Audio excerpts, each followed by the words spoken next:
All right, we are live, everybody. Welcome back to another episode of Let's Talk Lake County. I'm your host, David Rich. I have two very special guests on tonight. One I've had on a different show before, Nick Sarlo and Patrick Corellis. And Nick is the founder of Shadow Hunters Paranormal Team, and Patrick joined as a team member after the inception of it. Welcome, gentlemen. How are you? Good. How are you? Good. Thanks. Doing well. Excuse me. So the show that I had Nick on it was called The Gadfly, and it was a paranormal show. It was one I did just for a little while. And I've had a lot of different radio shows and video shows, and that was probably my most favorite one because I just love that stuff. So I'm glad to have you on here and talk about this stuff. I think a lot of people find it very interesting for just reasons of fascination, awe, and wonder, and reasons philosophical and spiritual. That kind of thing, is there an afterlife, that kind of thing. And so, you guys, hunting down these phantasms. So why don't you tell us, Nick, how you started the whole thing? Yeah. I started Shadow Hunters about 22 years ago. I had started because a good friend of mine had passed away in a car accident. And to kind of go back there, she was dating my cousin. And she became really close to the family and everything like that. And her and my cousin had ended up breaking up, but she was still really close to us and all that. So they were going shopping, and it was like 2 weeks before Christmas, and they ended up getting in a horrible car crash. And unfortunately, Jackie did not survive. And when she had passed away, it hit me like differently. I've had grandparents pass away and all that, but this just felt different because it was somebody a little bit closer to my age too. Yeah. And when she had passed away, like I said, it was about 2 weeks before Christmas. So we went through the whole wake, the funeral, and all that kind of stuff. And my experience happened about 6 months after that. So it was July. It was very, very hot outside. And I'm just sitting in my room, and I was watching TV, and I had the window open, and all of a sudden it got very, very cold in my room, like very cold, almost to the point where you can almost see your breath. And while all this happened, all of a sudden, all these thoughts of Jackie were going through my mind, stuff we used to do, say, like we would go to Great America and stuff like that all together. And Jackie had a very distinct scent about her, and that scent came in the room, and then I felt the classic hand on your shoulder and all that. And while all this was going on, I wasn't my computer wants to reset. Hold on. There we go. I wasn't like freaking out or anything like that. And I felt very, very calm, very, very calm. And it lasted maybe 20, 30 seconds. And then after that, it just all went away. And it got intensely hot again in my room and all that. And before that experience, I didn't believe in ghosts or anything. I was like, this is dumb. Like, there's no such thing as ghost. And I didn't believe in any of that stuff. And then when I had my experience, I was like, okay, that was something. I want to do a little bit more further research into, kind of what happened. And when that had happened, I just decided to form a paranormal team. I was like, this would be kind of cool and all that. And I didn't really know too much about the whole paranormal scene and how big and popular it was. I think the only show out back then was Ghost Adventures with Zach and all that. And, I would watch some Ghost Adventure shows and all that. And I was like, oh, this would be pretty cool. Like, I got to form a team. And Pat and I grew up together. Pat, we went to school starting in fifth grade together, I think it was. Yeah. And Pat would always sit next to me at lunch, and I would always give him my chip bags so he can get some chip points and collect some like gifts and stuff like that. And then but Pat joined for a different reason. Yeah. So I joined shortly after late 2008. Unfortunately, in February 2008, I was in a mass shooting in my college at Northern Illinois University. Gunman came into my classroom, killed 5 of my classmates, injured 21, including myself. And, being in that room surrounded by tragedy, death, things that have happened, ever since that tragic day, I started seeing things. And I remembered Nick being on the paranormal team. And I talked to Nick about it. So I had joined Nick's paranormal team shortly after, and yeah, ever since then, we've seen many things, been on many adventures together, been to many haunted places, and good haunts, some bad haunts, but mainly good. But yeah, it's been a wild ride for sure. I can imagine, and I am sorry to hear that I didn't. That's Northern Illinois University. Yeah, February 2008, February 14th. Yep. That's nuts, man. I'm sorry you had to go through that. That's terrible. Yeah. I was in Portland, Oregon at the time.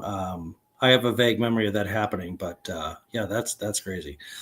But good things come from bad things. Thankfully, that's how the universe is designed. Mm-hmm. Can you talk a little bit more about like what you started seeing after that event? You said you saw some stuff. Yeah. So different things in my home.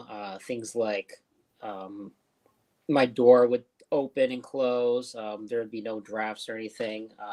I heard footsteps. Kind of the same experience as Nick. I would feel things get really cold all of a sudden, middle of summer.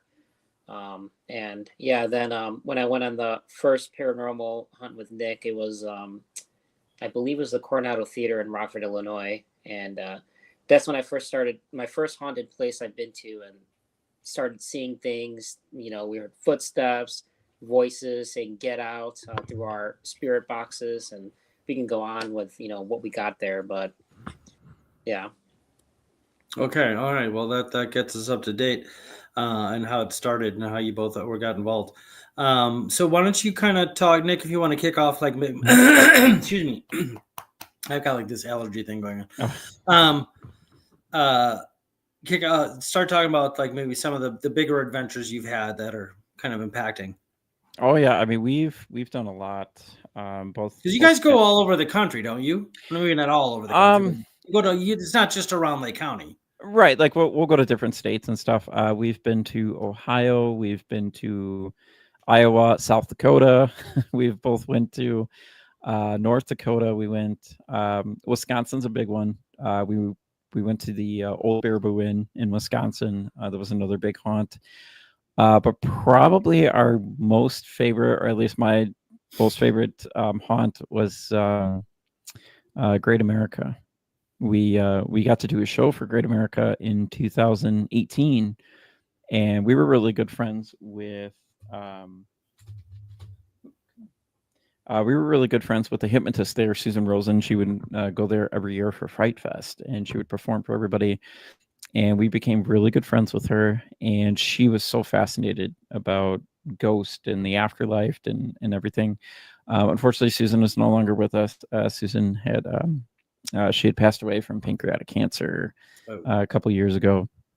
But while she was still at Great America performing, she's like, you know what, you guys should try to get in here and do like a show. And we're like, that would be great, but we don't know where to start. Like, how do you start something like that? Well, the entertainment director at the time was at her last show for Fright Fest, and they walked up to each other, and Susan went to him and it's like, you know what, you really need for Fright Fest some paranormal investigations. You need like a big show for it and all that. And the guy at the time, he's like, oh, that's a great idea. And she gave him all our information.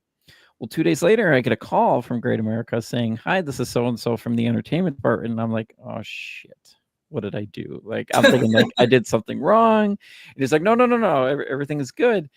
And he's like, we would like you guys to do a show for us for Fright Fest. And I was like a kid in a candy store. Because one, I love Great America. I've been going to Great America since I was 3 years old. I see your posts, yes. And I'm a huge roller coaster fanatic. I love roller coasters, big time. And when we got that opportunity, that was so cool. And it's getting closer to the show and all that. And, because of Fright Fest, so it was like September through October. We got to do the show every weekend in October for them. It was every Saturday night. And he's like, well, what are you guys going to do for everybody? And I had an idea. I didn't think it would work, but I asked him, I said, can we investigate the park? And he goes, sure. I just have to be with you. And I was like, no way. Like, this is so cool. And we got to investigate Great America it was like 7 at night to like 2 in the morning. and you're walking around this big, gigantic theme park with all the rides off, no lights, no nothing, no employees. Like everybody's gone. The park is closed, and you're just surrounded by all these gigantic roller coasters with your little itty bitty flashlight, just walking around and stuff. And we caught some stuff at the park. The park definitely has some stuff to it, and that's what we showed people during our show and stuff like that. But that was probably our most, at least my most memorable investigation we've ever did. And we're to this day we're the only paranormal group to ever investigate Great America because they will not allow it anymore. I don't know if that's a good thing or a bad thing, but they stopped allowing it after yours, like because of your show. I don't know if it was because of us, but I do know there were other paranormal investigators that had tried calling the park, and I think the park was just like, nope, we're going to shut that down.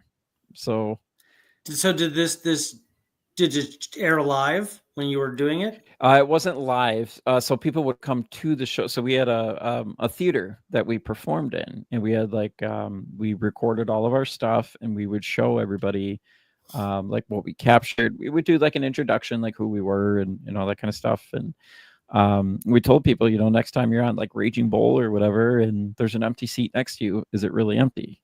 There could be somebody sitting next to you, stuff like that. But that was probably one of our more interesting places we've been. And Pat and I, we've been to a lot of places. We were just at the Haunted Jericho Church in Wisconsin. We didn't get much there, but it was still cool to be at because it was very historical, like very, very historical and stuff. Yeah, the aspect of it alone, I think I would really enjoy. I love all that. I love historical stuff. Oh yeah, it was great. And then so like the thing that kind of separates our team from a lot of other teams is we love having fun. We have team shenanigans that we do. So because of those team shenanigans, we decided to start a new show on YouTube called Life of Ghost Hunters. And what this show does is it shows kind of like behind the scenes of what we do, of us getting ready, us going to different restaurants, Pizza Ranch. Pizza Ranch is kind of like our favorite place to go for an investigation.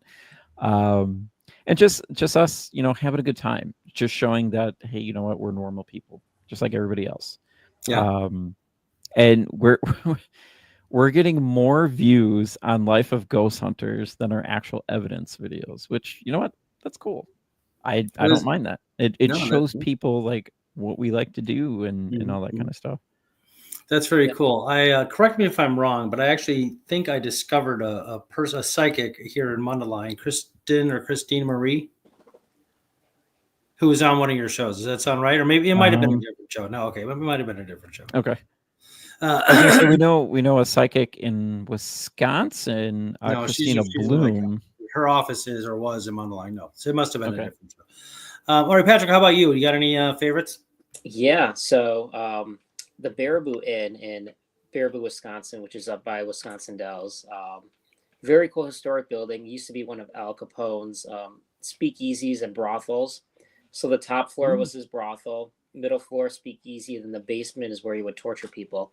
Oh. And today it's a bar that you can go to, and they still have the brothel area, not obviously with not actually a brothel anymore. No, okay. But they left everything there, the beds and the different furniture and stuff. So, very haunted on all three floors. We got voices on, in the speakeasy. The top floor, I will never forget this. So I'm laying in one of the beds in one of the bedrooms. There used to be one of the brothel rooms. And Nick is all the way on the other side with the other half of the team in like the living room area, whatever it was. So all of a sudden I'm laying in the bed and one of Nick's equipment, it went pat scratch, and not even like a second after that, I felt a scratch on my back, and there were I was like, Nick, someone scratched me in the back. There were 3 long red marks on my back. Oh, wow. And they went away pretty quickly too. Like I had no scarring or anything, but I think Nick had gotten a picture of it too. And craziest thing, So I'll never forget that investigation. And there was a lot going on. And then in the basement, you could see like the pole that Al Capone would torture people and tie people to. And, you know, our psychic was with us, and he said, like, if you touch the pole, you could just feel all the death and all the things that happened with that.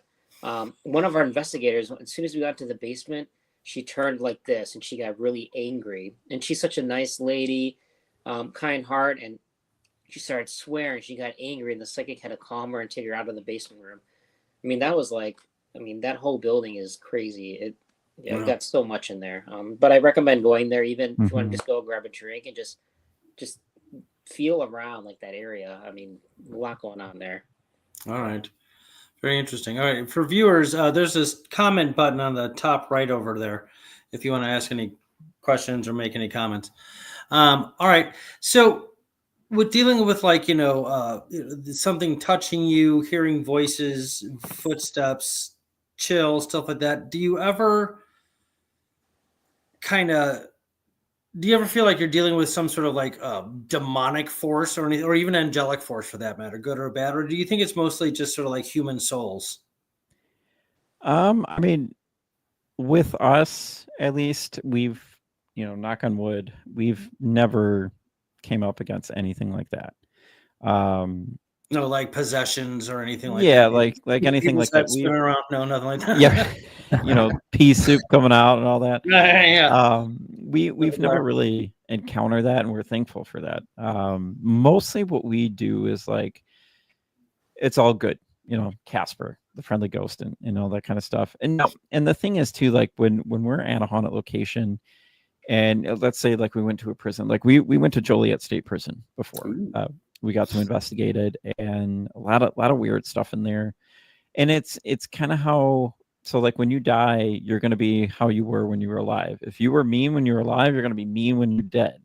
And it's not like saying, oh, nope, that's demonic, that's devil, blah blah. That's not how that works. But luckily for us, we've never ever came up across anything like that. I mean, I don't think we have, right? Yeah, I remember there was one time we attempted the Ouija board, and all of a sudden you had said like, I kind of froze and I felt something cold, and then we had stopped it. But I don't know, that was probably one of the weirdest things. But the closest thing to evil that I would say we've gone to is Nick and I went out to Connecticut to the Warren Paracon. So Yeah. Ed and Lorraine Warren's daughter, Judy Warren, and her husband, Tony. And they brought all their haunted objects with them, including the Annabelle doll. They had the Annabelle doll from the movie and the real Annabelle doll, the Positively Do Not Open, the Raggedy Ann doll. And, the true story, which I actually looked it up, was, some guy was messing with the doll, making fun of it, and on his way home, he died in a car accident. So when we went to go see that museum and we went in front of the doll, we were just very nice. We didn't mock. We're just very thankful. We took a picture and then, calmly moved on. But I know, Nick, didn't something happen to you with like toothache or something? God. So, we went to the, like Pat said, we went to the Warren's Paracon. It was the coolest thing. Like, you see all this stuff in history and like all these like paranormal shows. And even Ryan Buell was there from Paranormal State, which was a very popular TV show back then and all that. And we walk in this room and it's all these haunted items. And both Pat and I started shaking out of nowhere. We think is probably because of all the negative energy that's in there. And we're walking and there she is. There's Annabelle. And I said in my head, I was like, Annabelle, I just want to take a picture with you. That's it. I mean no harm. Pat did the same thing. We're doing like the cross and all that. And we took our picture and that was it. We left. As soon as we left that room, we felt great. Everything was fine. So we go to get something to eat after that because we were going to stay for a pretty long time. We're like, oh, we're hungry. Let's go eat. 30 minutes after eating, I got the worst toothache of my life. And I was like, I'm thinking, oh, maybe I got something stuck in my tooth, whatever. And this toothache lasted 1 year after meeting Annabelle. Yeah, that's my understanding is you don't want to disrespect Annabelle. And a year? 1 year. And I went to all these places. I was like, look, I have a toothache. It's not going away. And then every time like the dentist would look, oh, you don't have an infection. You're fine. This, that. And then finally, when I would need to go in to get it like pulled or whatever, something would come up. Something would come up. Finally, maybe, yeah, it was about a year later. Finally went in. They're like, oh, your wisdom tooth is pushing on the one tooth. We need to take your wisdom teeth out, and we need to take that tooth out. And I was like, okay. After that, everything stopped. But it could be, you know, a coincidence. Right, just the timing thing, yeah. But here's the thing, like 30 minutes. It's pretty interesting timing. Right, like 30 minutes coincidental. after meeting the most haunted doll in the world, I get the world's worst toothache. And you can ask Pat, like, I was up all night, like, putting stuff on, and then we had to fly home the next day. So being on an airplane with a toothache, that was horrible. That was terrible. And so and a lot of people are like, oh, it was coincidence. I don't think it was. I still think Annabelle, she can stay where she is now. I never want to meet that doll again. I still think that Annabelle caused that toothache because I have pretty good teeth, but not that day. I did not have good teeth, and then that's when I went in, got my wisdom teeth out, got that tooth out, and then it just vanished. I was like, oh my God! But I still have that picture with Annabelle. Yeah. Okay. Same. And while we were out there, we took a drive over to, if you saw the Conjuring house, and we went over to Bathsheba's grave, and we investigated the cemetery that Bathsheba is buried. In the movie, it portrays her as like the witch that, you know, haunts the property and land. And truthfully, like, I guess that's not what really happened, but, you know, she's there, and, you know, the grave's been vandalized and everything. But when we're in that cemetery, we got so many voices in the spirit box, and our equipment, everything was going off. It was a pretty cool experience. But yeah, the whole thing. And then we went to Salem, and that was cool to see. But we saw all the Hocus Pocus locations. That was really cool. I felt like a little kid again, because I would always watch that movie when I was a kid. But fun fact for you and your listeners, Ed is, so if you guys know the story of The Conjuring, you know, Ed and Lorraine Warren, they went in and all that. Ed and Lorraine Warren were only in the Conjuring house for 10 minutes. That's it. Wow. They had nothing to do. So what you see in the movie, nope, that is not what happened. So technically it was based on a true story. Yeah, based on. Right, but not with Ed and Lorraine Warren. Excuse me. That's really interesting. I just want to say hi real quick to Terry Schumer. She's my aunt out in California, and which is awesome because she knows better about my friends than I do. And she's the psychic's name was Kristen Marie. Thank you. And then Edie Marie is saying hello. Hello, Edie. Hello. Thanks for tuning in. Okay, so you talked about equipment. Let's talk about the equipment you use. Like what is it, like an EMF reader or something like that, where like it goes. Yeah, so we use different equipment that we use. Right, that one. I have that. Yeah, EMF meter. So right now it's kind of going off just because, you know, got electronics around me. But we've been in places, no electricity, no power, and this has gone to red. In a cemetery, for example, gone to red. So it'll detect the electromagnetic waves that come through. You know, it's one of my favorites. It's very simple, handheld, easy to use.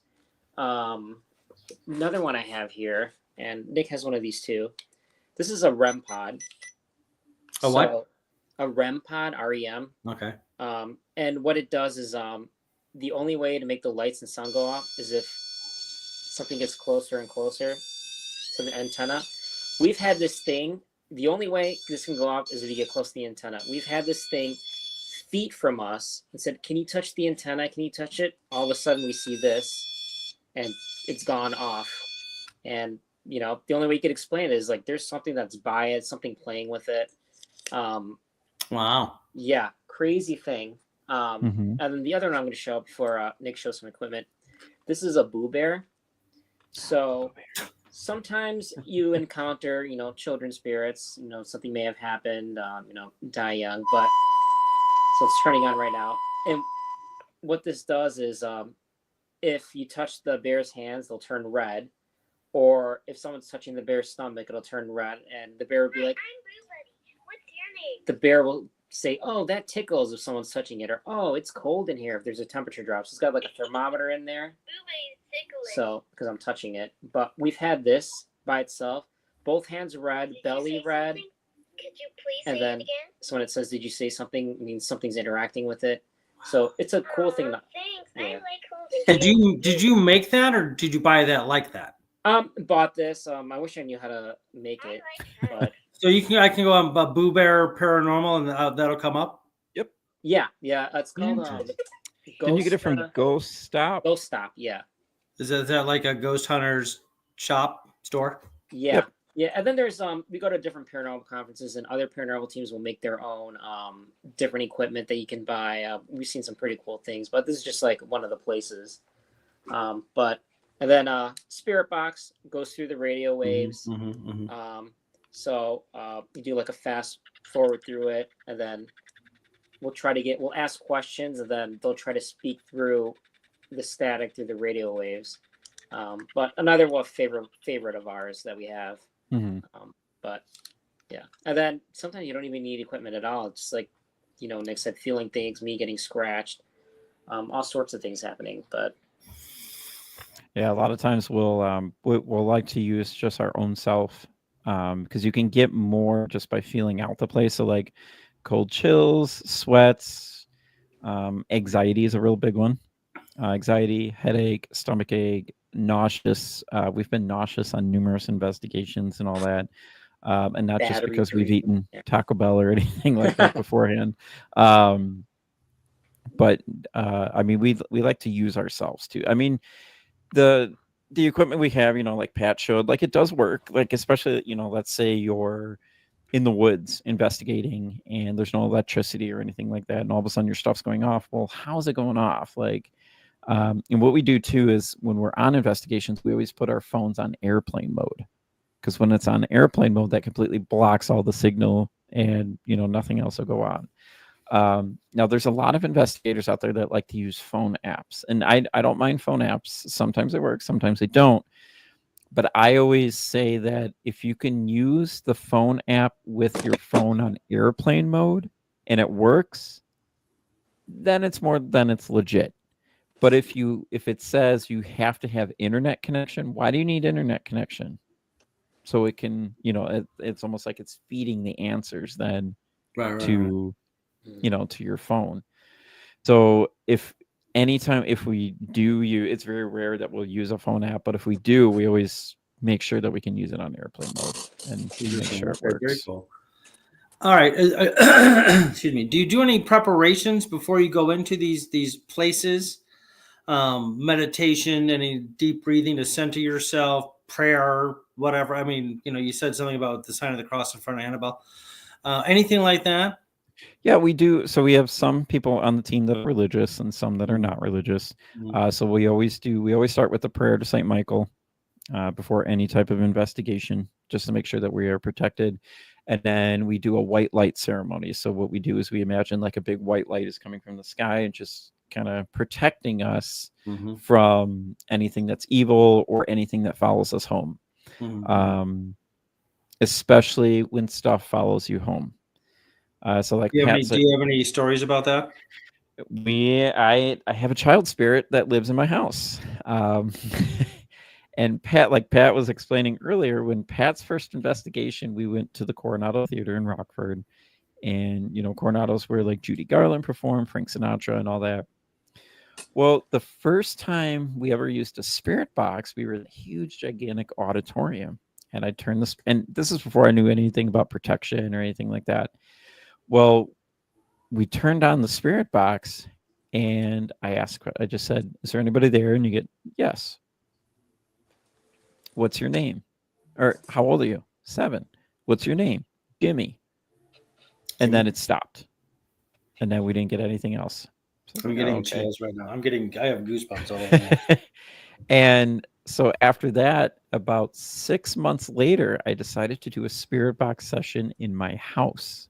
Just to see. Turn it on. Is anybody there? Yes. How old are you? 7. What's your name?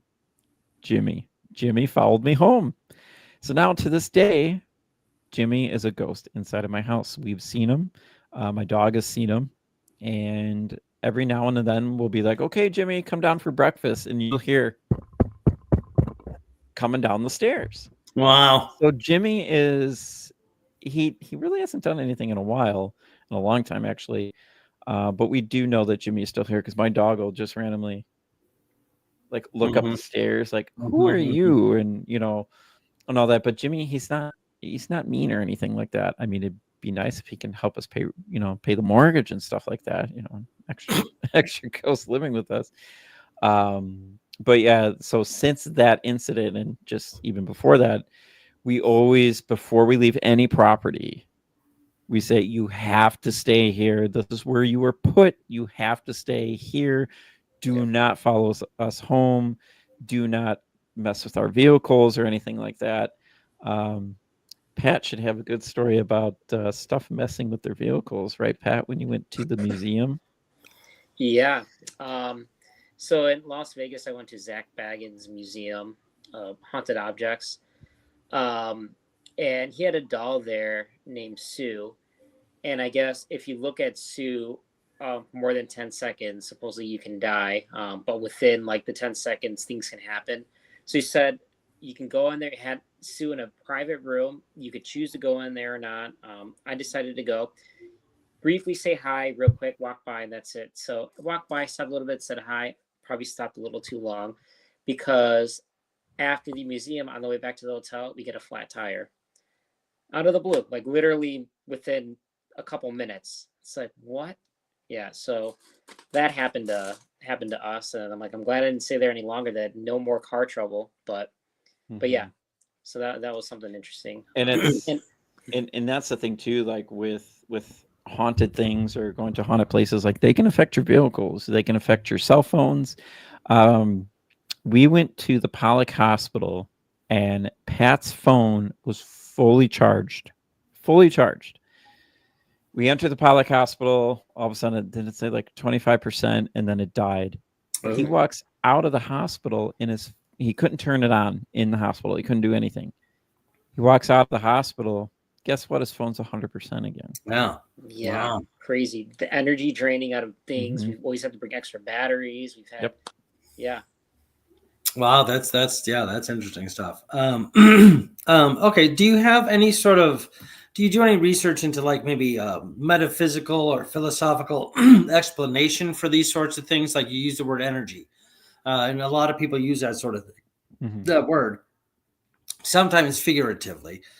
The energy felt this way, that kind of thing. And maybe it's actual energy. I don't think it would be considered the energy of physics. Maybe it is. Do you ever like delve into more the intellectual explanations of it, or do you're into the experience? So like for me, example, I don't know about anybody else on the team, but like, even though I've seen stuff, I'm still skeptical. Like, I'm not sure. I mean, yeah, there could be an explanation for everything. And I mean, that's kind of what paranormal investigation is. It's more about debunking. And if you can't debunk, that's where things get very, very interesting. Because let's say like there's, you don't know you're by a vent, and then all of a sudden this balloon starts flowing all over. Well, there's, it's blowing because of the wind, type of thing. Right. But I mean, a lot of people. So, like, a good example is a lot of people, they like to watch the TV shows. That's not what happens. Yeah, you get 45 minutes because of 15 minutes commercial and all this kind of stuff. But a true paranormal investigation literally takes 14, 15 hours to do. And you know what? It's just like watching paint dry. It's the most boring. Sit around, wait for something to happen. It's very boring. Like a low-scoring baseball game. Yeah, like there's Pat and I have been on investigations where nothing has happened. Right. Nothing at all. Or something at the very end, yeah. Yeah, and you know what? We still put our stuff out there so people can see exactly what we go through because we're not going to fake anything. Why fake something Yeah, that's you have dumb? Like, transparency. That's great. yeah, we're out there to try to see if we get anything. But there's millions of explanations why things happen. But when Of you course. get that one thing that happens that you can't explain, you're like, okay, what's going on here? Why did this happen? Like we went to Indiana State Sanatorium. Hoo-hoo. This was the scariest thing that I have ever seen in my life. We and for those that don't know Indiana State, it's this huge, gigantic land of property of all these buildings and stuff like that. Like they have a mansion, they have an old folks home in there, they have the actual sanatorium, and then they have the underground tunnels, which was really cool. And you could definitely get lost. And then Pat, so with Pat is also our ninja on the team. Like he'll be there 1 second and then he'll disappear, and we're like, where did he go? And then he just randomly appears behind you in the dark and scares you. But that's why we love Pat so much. And but when we went to Indiana State, we decided to, for our final stop, we went to the psychiatric ward, and there's 5 floors. And we decided to start at the top, which is where they put the worst of men who committed so many crimes and all that stuff. And we didn't get anything. I think, would we get like a door slammed or something up there? Well, then we decided to do the 4th floor, which is just where they put basic men. And nothing really happened. And I was like, you know what? Nothing's really happening. Like, this is kind of weird. So I decided to go by myself on the 3rd floor. Never go by yourself. I mean, that's just for anybody. Don't go by yourself. But I felt safe because 1, it was during the daytime. 2, I had walkie-talkie on me. They had walkie-talkie, and I knew they were right upstairs, so everything would be fine. Well, I go downstairs, and as soon as I entered to go downstairs, I open the door, and I just feel all this energy, like people staring at me, and I was like, oh, shit. Like, what's going to happen? So I'm walking, and there's this huge, gigantic window, and all of a sudden I hear like tapping, and I look, and I was like, oh, it's raining outside. Well, I'm holding the camera, and all this is on YouTube, and you can see it, and you can see I just happened to turn, and I looked straight down the hallway, and what do I see? I see this black figure peer out and then go back in. I screamed so loud. People were like, what? Why are you screaming? You're a paranormal investigator. Here's the thing, though. You don't expect to see this kind of stuff. Not something as visibly manifest yet. And it freaked me out. And I ran upstairs. I was like, guys, oh, holy shit. Like, I'm like freaking out and stuff. But from what you see on camera to what I see is completely different. So on camera, you just see this thing like peer out and then peer back in. Yeah, I'm trying to see if you could. Oh, yeah. Hard to see, but Nah. Yeah. hearing out right Oh, here. I see it. But Yep. yeah, it was a cool. Ooh. And when that happened, and then somebody else pointed this out too. So I'm running, and then I opened the door, and and they kept pausing it. They're like, Nick, you got to look at this. We paused it at the right time.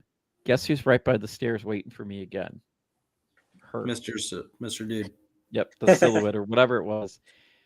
But from what I saw, compared to what the camera picked up, I saw in my mind's eye, it was a girl, and she was blonde, and she was wearing a hospital dress, and she had a blood stain like right in the middle.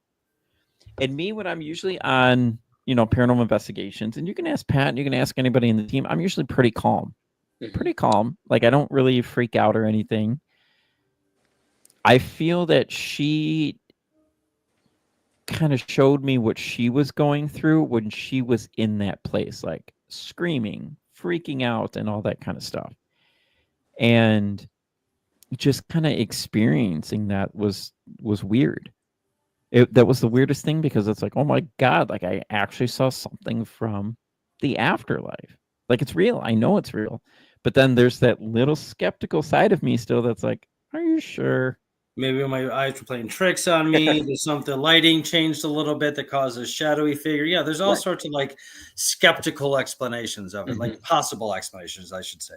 No, I get you. That sounds looks pretty solid to me. Is that the only time you saw a physical manifestation of something? Like you heard a lot, you felt a lot. What about visually? That because visual is like the strongest sense. It's like the underpinning of all scientific observation is we got to see it. I Before think for we me learn anything. that was the biggest visual that I've ever seen. Pat, I don't know about, have you seen? Visual, not really. Besides being scratched, Well, no, that's pretty intense. Don't get me but wrong. I mean that's like the most like Yeah, actual interaction. Like there's Right. no explanation for that scratch that I could think of. I even looked on the bed to see if there was like splinters or something poking out. No, you literally, and then I couldn't see it. Nick took a picture so I could see what it looked like, and you could see like three And lines the going thing that down. was weird Wow. is when I was watching it and I took a picture on his back, you could see it happening live, like still going down. I was like, What? it's nobody You can touching see you. it actually. The Yeah, it scratch was like, occurring? yep. Is that on And then- your? Was that on your YouTube thing too? No, this one we didn't get. Picture is somewhere, but yeah, we'll have to find it. But Yeah. I think that might sell a lot of people on this if they actually saw that. yeah, Mhm. yeah. That's awesome. And like I I'm- said, our thing is not, and when we go on stuff that, we'll hear like voices and all that, but it's very, very, very rare that we'll catch anything like what happened to Pat or what I saw at Indiana State. It's very rare. And when that happens, that gets your adrenaline pumping. And it's like I'm an adrenaline junkie for roller coasters and ghost hunting. Like it works out perfectly. But like when stuff like that happens, like I said, you don't expect it to happen because what you see on TV is completely different because, like I said, they only have 60 minutes to work with, or even They're 45 editing minutes. it usually. It looks like but like it looks like a lot more is happening in a shorter period of time, which is Editing Right. out more. And they always get something every single episode. No, which is No matter what. is suspicious. Yeah, Right. And it's like that itself. Yeah, interesting. Okay, what's the name of your YouTube channel so people can check this out? Like I'm going to after this show. Yeah, it's Shadow Hunters Paranormal Investigation and Events. I know it's a mouthful, but there's numerous people that have Shadow Hunters as a name, and we're like, we need to add something different. So we add and events because sometimes we do events and stuff. But yeah, Shadow Hunters Paranormal Investigation and Events. They can look for Life of Ghost Hunters. We just released an episode where we went to Camp Crystal Lake in Crystal Lake, Illinois. They had this whole Friday the 13th thing. It was really cool. Our next one just came out about 45 minutes ago. I forgot about this, but we went to Pizza Ranch, and you can see all of our shenanigans there at Pizza Ranch. And that's more just like a bunch of fun, good times. Yeah, it's fun. And then I do a thing where I explain a little bit about like the haunted church and all that kind of stuff. And then if you want to see our scary evidence of stuff we've collected, you got to go to paraflix.com. Sign up for Paraflix. It's $4.99 a month or $29.99 for an entire year, but it's just all paranormal shows. So it's not just us, it's a whole bunch of other paranormal shows that are on there. There's different paranormal talk shows and stuff, but that's where you can see our haunted evidence. And that show is called Paranormal on the Tracks on Paraflix. But right now we're just, at first we were doing everything on YouTube, and I was like, we need to split it up. So Life of Ghost Hunters is on YouTube, and then for Paranormal on the Tracks, it's on Paraflix. And Paraflix you could see on Roku, Amazon Fire, your cell phones, anything like that. That's very cool. It's just it's a collection of all sorts of paranormal stuff, not just your show. That's correct. Perfect. That's very cool. I'm gonna definitely check that out. All right, I have just one more question and let you guys go. Any cool stuff happening in Lake County where you're just kind of token everyday person and go, I just feel like go here and see if I can see a ghost. Any haunted activity in Lake County, cemeteries, anything like that? There's got to be something. Yeah. Pat. So we've gone to the gate over there in. I used to go there, dude. River I have Road. some stories about that. just us. We just wanted to see. And one of our psychics, when she touched the gate, she felt things. Oh yeah. But we were, we got some equipment things going on. So that's one place we went in Lake County. But yeah, Nick, around the Antioch area, Nick's gone to a lot of places there. We do a lot of at the Lodge of Antioch. Have you been to the Lodge? I have not. Okay, so the Lodge, it's a really good restaurant. It's got good food. We used to do something there called Dinner with the Spirits. We would like to do it again. And what they do is I pay $40 and you get dinner, and then we teach a little bit about ghost hunting, and then after that we release you through the building, and then you go on your ghost hunt. Wow, that's cool. And then we're there for most of the evening and all that kind of stuff with you guys and all that. But yeah, around Antioch, there's a lot of stuff. Some of Al Capone's tunnels went through Antioch, and so you could see part of the tunnel in the basement of the lodge. So we think that's why it's haunted. Things may have happened down there. You don't know what it was before, but yeah. Mm-hmm. Wow. Okay. Any haunted graveyards or anything? Yes. St. Patrick's Cemetery in Wadsworth. It's further down Delaney. Oh, I've been to St. Patrick's. Yeah. Okay. Yeah. So back there, Mary was back there. The Legend of Bloody Mary. And you could still see her foundation. Yep. So me being the map guy, I mapped out the foundation. We went there to the foundation and saw it. I actually got some weird things. Bloody Mary, blood. This one. Yeah. Yep. Yeah.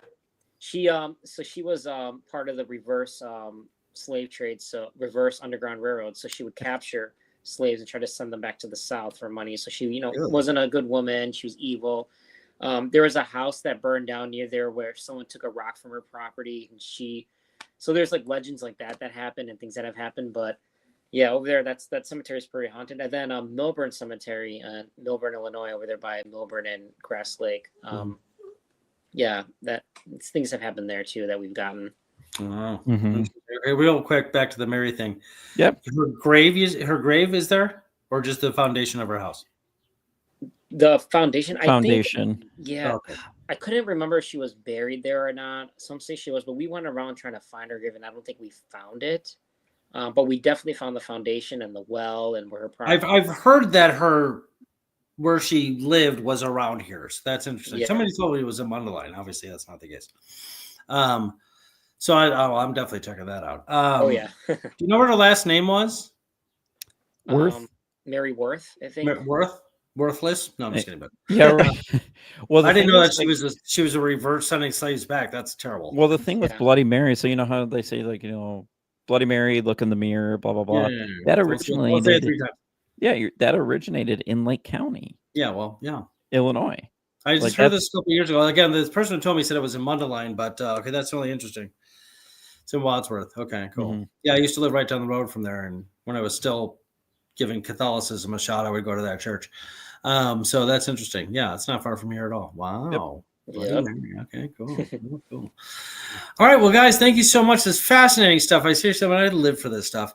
And all sorts of different ways and aspects. But so I appreciate you coming on and talking about this, because this is a fascinating subject. People I know are really interested in for a multitude of different reasons. I mean, there's just awe, there's wonder, there's mystery galore, and who doesn't like a good mystery?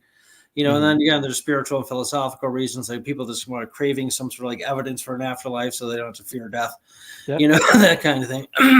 So, and I'm thank you for what you do, because I think it's important to get this kind of information out there so people know what's up. And like I've always said, like with us, like it's not about fame or anything like that. Our thing is just to show people that the stuff is out there. Yeah, that's what we want to do. Yeah, no, it's cool. I mean, it's for me, anything that makes reality more interesting, I'm going to at least look at it. Mm-hmm. I don't like the scientific, like just materialistic view that there's just matter and that's it and everything is just and dead. That's boring. And if I, if I don't need to believe that as logically true, then I'm not going to. Right. So, what I'm saying? So that's cool. It's very cool what you do. Very exciting. Okay, great. Well, thanks again, guys. Patrick Corrales and Nick Sarlo, thank you, of the Shadow Hunters Paranormal Team. And let's keep in touch, and maybe we can have you on again, maybe closer to Halloween or something cool like that. There you Yeah.